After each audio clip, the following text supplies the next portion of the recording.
সাল্লাল্লাহু আলাইহি বললেন, নাহাইতুকুম আন জিয়ারাতিল কুবুরি ফাজুরুহা ফাইন্নাহা তুযাক্কিরুল মাউত। ইসলামের প্রাথমিক যুগে আমি তোমাদেরকে কবর জিয়ারত করা পর্যন্ত বারণ করে দিয়েছিলাম, কারণ এই পৃথিবীর ইহুদি আর খ্রিস্টানেরা তাদের নবীর কবরগুলোকে সিজদার জায়গা বানিয়েছিল। কবরের প্রতি মানুষের একটা আকর্ষণ ছিল, ওই আকর্ষণ নষ্ট করে দেওয়ার জন্য ইসলামের প্রাথমিক যুগে আমি তোমাদেরকে কবর জিয়ারতটা পর্যন্ত বারণ করে দিয়েছিলাম। এখন যখন উপলব্ধি করতে পারলাম যে তোমাদের অন্তরের মধ্যে কবর পুরস্তি চলে গেছে, কবরের প্রতি শ্রদ্ধা, কবরের প্রতি শ্রদ্ধা দেওয়ার মতো মন মানসিকতা আর নাই, সুতরাং ফাজুরুহা, তোমরা এখন জিয়ারত করতে পারো। ফাইন্নাহা তুযাক্কিরুল মাউত, কারণ কবর জিয়ারত মানুষকে মৃত্যুর কথা মনে করিয়ে দেয়। এবার আপনারা বলেন, কবর জিয়ারত করা কি সুন্নাত? যদি বলেন কবর জিয়ারত করা কি, কিন্তু পূজা করা কি? আরো জোরে।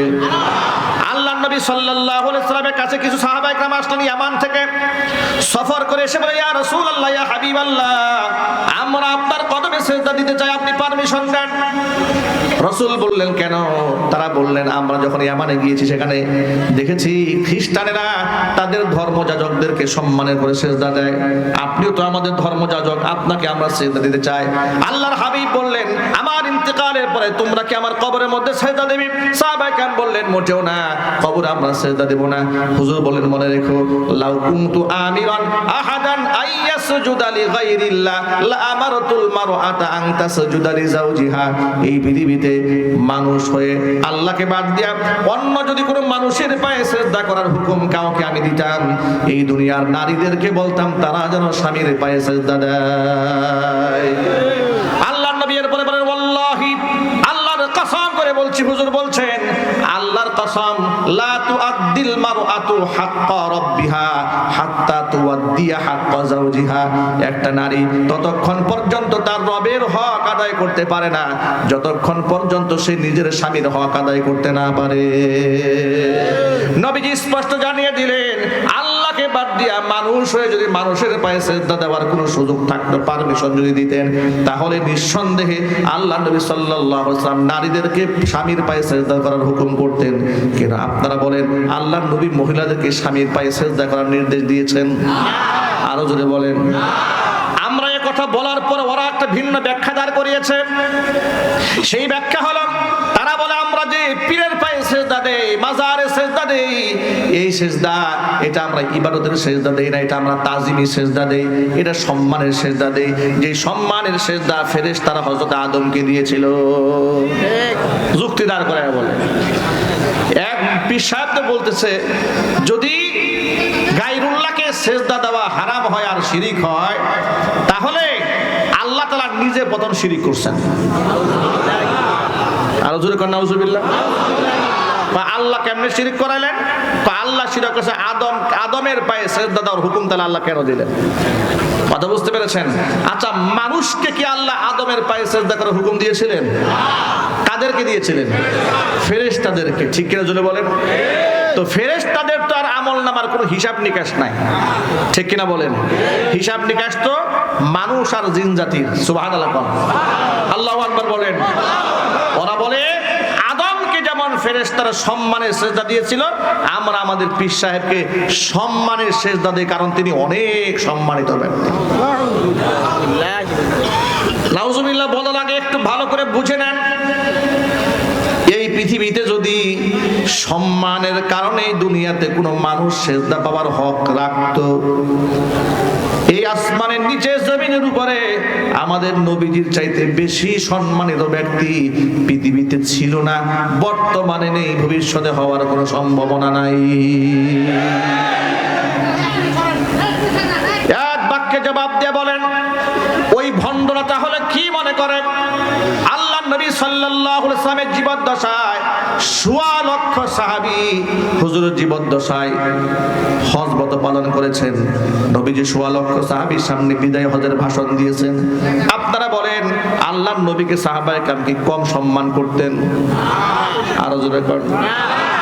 এমন সম্মান তারা রাসূলুল্লাহকে করেছেন, আর এমন ভালোবাসা তারা রাসূলুল্লাহকে দিয়েছেন, এই পৃথিবীতে নজিরা আর কেউ দিতে পারবে না। বদর প্রান্তরে আল্লাহর নবী তীর দিয়ে দিয়ে কাতার সোজা করছিলেন। মাত্র 313 জনের কাফেলা তো, রাসূল খুব টেনশন করছেন এই সাহাবীদেরকে নিয়ে। এই নিরস্ত্র 313 জন 1000 সশস্ত্র ক্যাডারদের সামনে দাঁড়িয়ে থাকবে কেমনে, খুব আশঙ্কার মধ্যে আছেন। সাহাবায়ে কেরাম তাকে আশ্বস্ত করলেন। আনসারী সাহাবী বলে উঠলেন দাঁড়িয়ে, হে রাসূল, আপনি আমাদের কি নিয়ে টেনশন করছেন? আপনি নিশ্চিত থাকেন, আমরা আপনার পক্ষ হয়ে আপনার সাথে আল্লাহর পথে লড়ে যাব, ততক্ষণ আমাদের চোখের পাতা নড়বে যতক্ষণ। আপনি আমাদেরকে নিয়ে ঘাবড়াবেন না। আমরা মুসা কালিমুল্লাহর উম্মতের মতো বলবো না যে আপনি আর আপনার আল্লাহকে যুদ্ধ করেন, এই ধরনের কথা আমরা বলবো না। চিৎকার দিয়ে সুবহানাল্লাহ। আল্লাহ নবী আশ্বস্ত হলেন। কাতার সোজা করতেছিলেন, হাতে ছিল একখানা তীর। তীরের আগা দিয়া সাওয়াদ রাদিয়াল্লাহু তাআলা আনহু, মদিনার একজন সাহাবী, তিনি অ্যাডভান্স হয়ে সামনে চলে এসেছিলেন। হুজুরের হাতে থাকা তীরখানা দিয়ে পেটের মধ্যে গুতা দিয়ে বললেন, সাহাবীরে সামনে কেন আসলো, পিছনে যাও। সাওয়াদ রাদিয়াল্লাহু তাআলা আনহু পিছনে হটে গেলেন। পিছনে গিয়ে বলছে, ইয়া রাসূলুল্লাহ, আপনি যে তীরের আগা দিয়া আমার পেটের মধ্যে গুতা মেরেছেন, আমি কিন্তু খুব কষ্ট পেয়েছি, আমি কিন্তু ব্যথা পেয়েছি। আর কোরআনে কারীমের আয়াতের মধ্যে আছে ওয়াল জুরুহা কিসাস, কেউ যদি কাউকে আঘাত করে হুবহু সে আঘাতটা ফিরাই দিতে পারে। নবীজি, আপনি যে আমাকে আঘাত করলেন, আমি এর বদলা নিতে চাই। এই কথা বলতে না বলতে নবীজি সাল্লাল্লাহু আলাইহি সাল্লাম নিজের হাতে থাকা তীরখানা সাহাবীর হাতে ধরায় দিলেন, বদলা নাও। সাওয়াদ বলে, ইয়া রাসূলুল্লাহ, আপনি যখন আমার পেটের মধ্যে গুতা মেরেছিলেন তখন তো আমার গায়ের মধ্যে কোনো পোশাক ছিল না, কিন্তু আপনার গায়ের মধ্যে এখন চাদর আছে, চাদরটা আপনি খোলেন। সাথে সাথে নবী সাল্লাল্লাহু আলাইহি ওয়াসাল্লাম দেহ থেকে চাদরটা উন্মুক্ত করে দিলেন।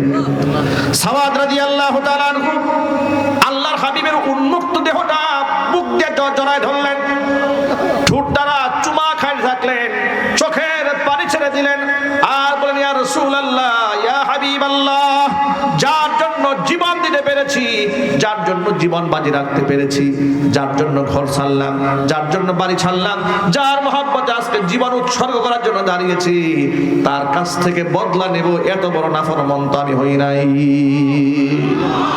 নবীজি বললেন, সাহাবীরে, কেন তুমি আচরণটা করলে? সাওয়াদ রাদিয়াল্লাহু তাআলা আনহু বলছেন, নবীজি, মাত্র 313 জন নিরস্ত্র সদস্য আমরা, আমাদের চোখের সামনে আমাদের প্রতিপক্ষ 1000 সশস্ত্র। জানি না এই জিহাদের ময়দানে গাজী হয়ে বাড়ি ফিরতে পারবো নাকি শাহাদাতের পেয়ালা পান করে পরকালে পাড়ি দেই।